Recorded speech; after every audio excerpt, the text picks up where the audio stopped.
All right, welcome everyone. We're Semblance of Sanity. I'm Caleb. I'm Jacob. And we're here for Horimiya, episode 3. We got a lot of stuff last week. We got Mama. We got first names. Yes. We got girl peeping on the guys. Yes. We got student council president. We got villain type thing that ended up not being a thing because apparently the tsundere character was actually just an awful bully. You know, and okay, yeah. Now we have whatever we have next in this show. And it's cool because all the characters have like multiple sides to them. No one is just a straightforward, simple, one-dimensional. Just, I'm gonna be awful to you. It's like, That's right. Well, you were awful to him back then. So this is a little bit of this real sucks when someone is mean to you, doesn't it? Right, exactly. Yeah. But that means then that we can have unique dynamics with these characters in the future that have nothing to do with bullying from either side. Indeed. So there's still more stuff to get to know.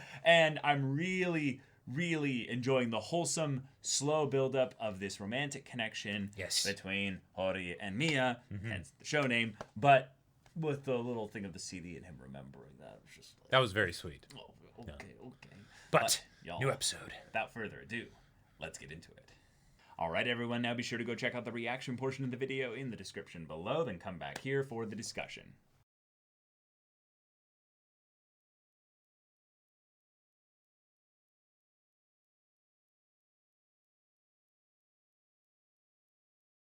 Ooh, this episode was episode was pretty good. It got a bit like janky in some of the editing kind of things and stuff there later, but that's okay because it went through a lot of things rather briskly. And it did feel like it had a singular focus. Sometimes with the episodes of this show, because they move so quickly, it feels like it's more like a bunch of like mini stories. It a lot of times it very much seems to resemble like a traditional comedy anime where it's like, hey, let's have a skit and then another skit and then another skit. It's like 5 skits basically in a row. Yeah, exactly, right.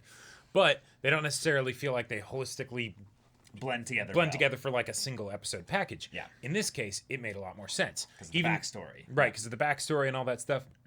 And while I would have liked, while the exact point where it ended does make me a little bit curious for what the next episode will cover, I really like the content that they got into. The fact that we started out with some internal insecurities and things like that from Miya, awesome, right? Yes. And that within the context of that, everything else that happens in this episode makes a lot more sense. True. Because while it did go into a ton of melodrama that was kind of hard to swallow towards the end for me, it's like, okay, yeah, we as humans are illogical creatures, and the things that we do that would seem so insane to other people, right, actually stem from there is a logic to it. It stems from a place of oftentimes hurt and things like that, where then we're on the defensive. We act weird, right? Yep. And weird is, quite frankly, normal, right? It's just everyone has their own brand of weird. Not everyone is able to understand everyone else. That's a very important thing to understand, is that, well, when you have someone who might be a little bit too much in their own head, might be a little bit too much emotionally sensitive, I would say, but then also giving off a perspective that is actually wrong because you've never directly engaged with them, then, Yeah, that's one of the reasons why I was rather frustrated. Not necessarily frustrated, but more like disappointed of like, no, why are you cutting away from the immediate aftermath of I love you, I heard you, right? Because it seemed happy, but turns out no, it's actually not. The reason that it was skipped past was for a similar reason to why Miya ended up skipping past what Toru was saying to him on the rooftop. Exactly. Because he was actually in his own head because of suddenly there's all these insecurities coming up, and then all of a sudden it's later, and then I let myself convince myself that I guess that's not what's happening here. I guess that's not what's happening. Yeah. So we basically took potentially 3 steps back after taking 1 or 2 big steps forward. We'll see how this plays out in future episodes. But what is, I would say, rather cool here, though, is that this is our first kind of really dramatic or melodramatic episode, really. Right. We have a lot of things that go in specific orders and ways in order to create some drama, basically. And a couple of the things there, you're like, oh, okay, no, I'm really able to like understand the emotion behind this. But there's some of the things that I felt like were left kind of subtle. There's a couple things going on with Toru that I feel like weren't resolved here. I gotta say, I really appreciate the stuff that we're getting from Toru. Because, like, I think it was the previous episode where Hori is trying to figure out, like, the first names for, like, everybody, and then Toru's like, you know, how can you be so, like, cold to me, you know, after what just happened? It's like, oh yeah, that's great fun, right? And the comedy in this show generally is really good. Right. But the most drama I feel like that we've really had happen so far in the show is, like, when the student council president, you know, did that stuff in the previous episode, but that was more like, that's not so much like drama. I feel like drama. I mean, it's drama, but that's world life conflicts rather than like dramatic conflicts between. Have to be tied to the romantic relationships to be drama. No. But something where there's a pre-existing like positive relationship, which there wasn't really with the. Yeah. So it's a different thing basically in my mind. I see drama as just the umbrella of conflict that's between people, like, you know. But okay. I get what you're saying. Yeah. But in this one here, the idea that Toru really values the connection that he has with Miya. Yep. The thing is, though, is that because of how Miya is a bit inconsistent at times and doesn't have a perfect handle on how he... On his own feelings. Say, like, not just his own feelings. I think in some ways, actually, Hori has a few more troubles with understanding her own feelings than Miya does. Definitely. But Miya's issue, I think, is more along the lines of, I don't know how to communicate specifically this, or read this thing that's coming from you. Like, there's a language barrier, if you will. I think I have a decent way of putting it. Okay. The way in which Hori and Miya are really opposites is, there's the visible like surface ones, but that Hori is acts regardless of her environment, right? And she can kind of bulldoze that way, whereas Miya is so like reactive and in tune with his environment, like he's listening too closely, right? Even to the point where the thing of right, he's super sensitive to the point that even the whole thing with the earrings and whatnot was originally a response to the fact that no one ever wanted to hang around him, right? Yeah. Suddenly people are like, "Oh, you're weird," and all that stuff. Reason to think I'm weird. Exactly, right. That way he's trying to take it back, right? It's my decision that these people aren't hanging out with me because I choose to wear these earrings and have the tattoos and things like that, right? And then of course it's only natural that they wouldn't necessarily want to hang out, right? Yeah. It doesn't at all have to do with, you know, just a simple set of feelings that, you know, were hurt. Yeah. Oh, I really loved, though, just going back to the Toru stuff, though, I really loved the way in which he was framed in this kind of almost frustratingly vague space. He very much wants to be friends with Miya, but he also has some very like specific things in the way that he's being presented here that gives me the vibe that he's maybe a bit confused about his own feelings. Sure. And I think he might subconsciously and not really fully understand it, but he might even be wanting more than friends. Like with Miya, not Hori. Oh no, of course, with Miya. Yeah. It's the idea that I think it's in his just absolute just base instincts. He's like, yes, Hori is amazing from the outside, so absolutely I'm going to go and ask him. Oh, I got rejected. Oh, okay. Damn it. Yeah. Right. Now, I think he very much finds comfort spending time with Miya, in that he's like, yeah, Miya's just a really easy guy to get along with. Yep. But as he gets closer, I can tell that there's parts of him that is like, wait, no, Miya, you're actually not always easy to get along with. Right. There's aspects of you that are annoying. Right. And, dang it, why are you so... He's aggressively passive, you know, where it's the, that can seem like someone that's just sort of chill and relaxed from the outside, but then when you get up close, it's like, wait a minute. Right. No, there's force and effort in here. Right. This isn't like the walls are down. No, there is a very specific wall that is up. Being put up. Yes. Right. And I don't necessarily know how to get past that because they're not used to, one, letting people past it, but not even having people get close enough to know that the walls are there in the first place. Right.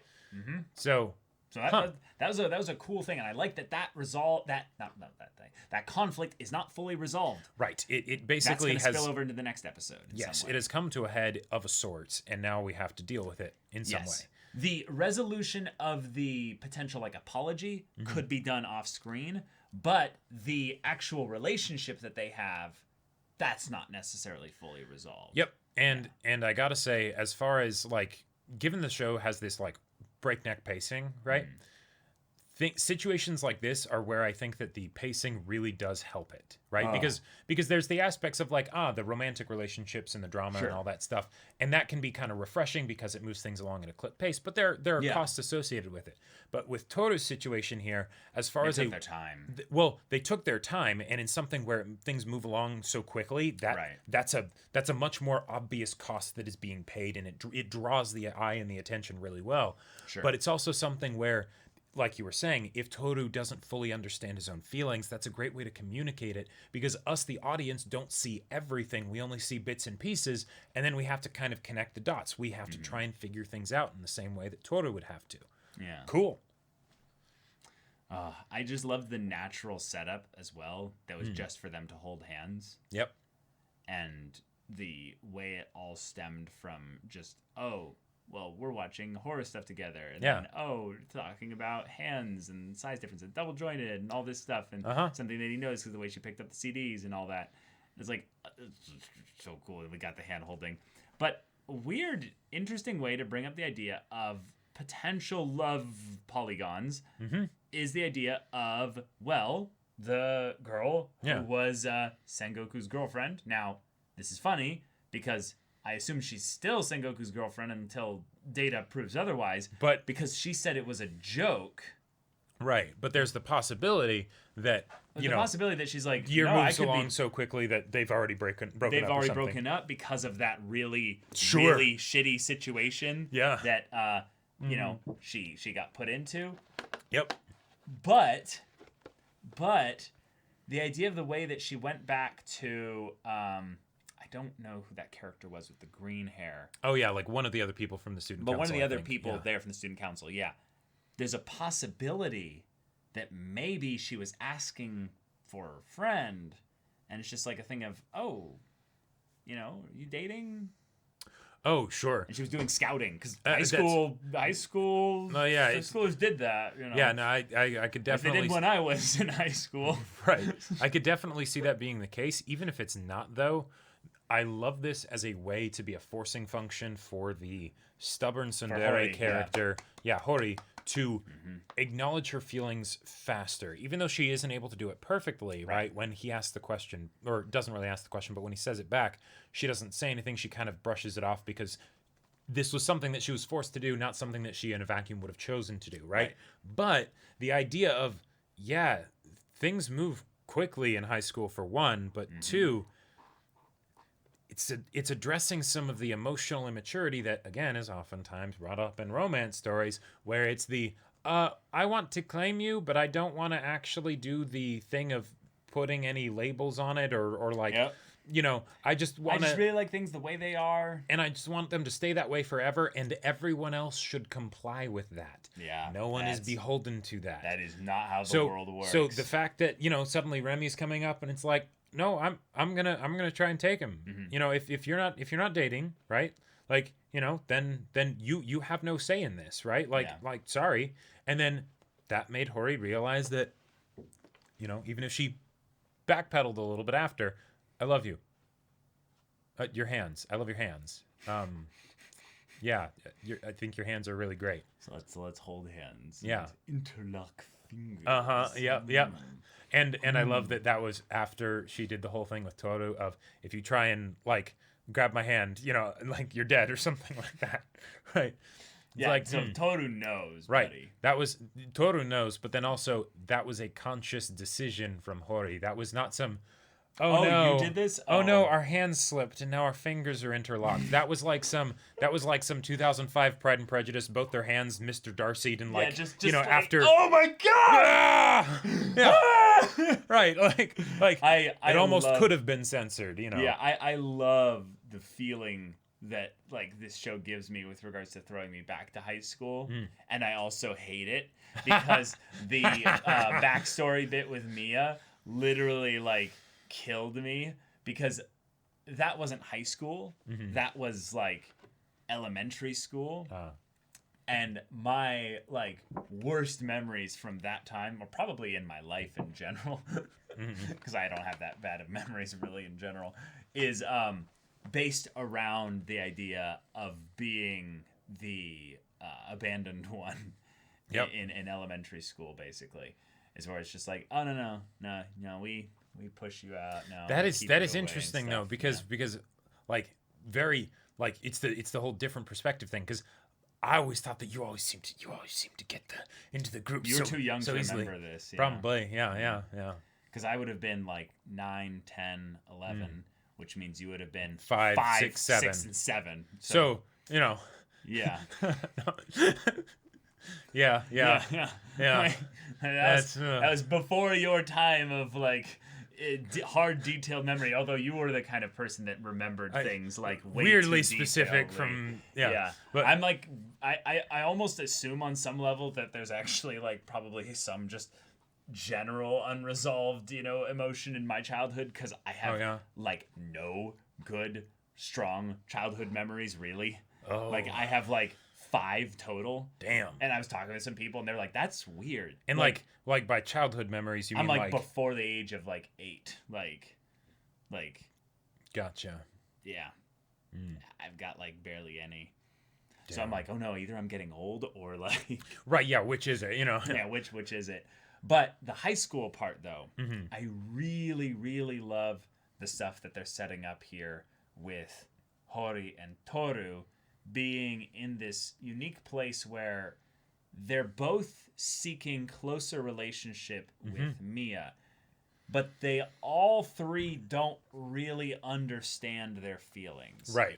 And they also don't understand each other's feelings. Oh, hell no. Which means that there's going to be conflict that comes about from that. And that's But I like all 3 characters involved. Yes, same. And it's something where on the one hand, it can feel very overdone in like high school settings and stuff of like, oh my God, so much melodrama and stuff. But really, I mean, come on, let's face it. That's realistic. This level of melodrama, that's actually like, they're doing great, right? They can be doing better. They still have opportunity for growth and things like that, right? But they're doing fantastic, all things considered. Yeah, and I'm optimistic that they are going to communicate on it, even if it ends up being rough communication. And Toru in a lot of fist fighting, or fist fighting, and a lot of that actually is because of Toru.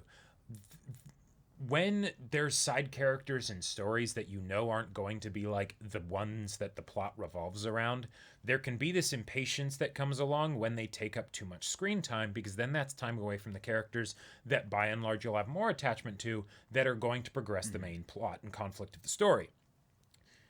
Toru does not have that issue here. In fact, his own like insecurities and problems and all of that stuff is going to probably help the 2 of them get together, because they won't be able to, because since they're so different, their methods of communication are going to be so different.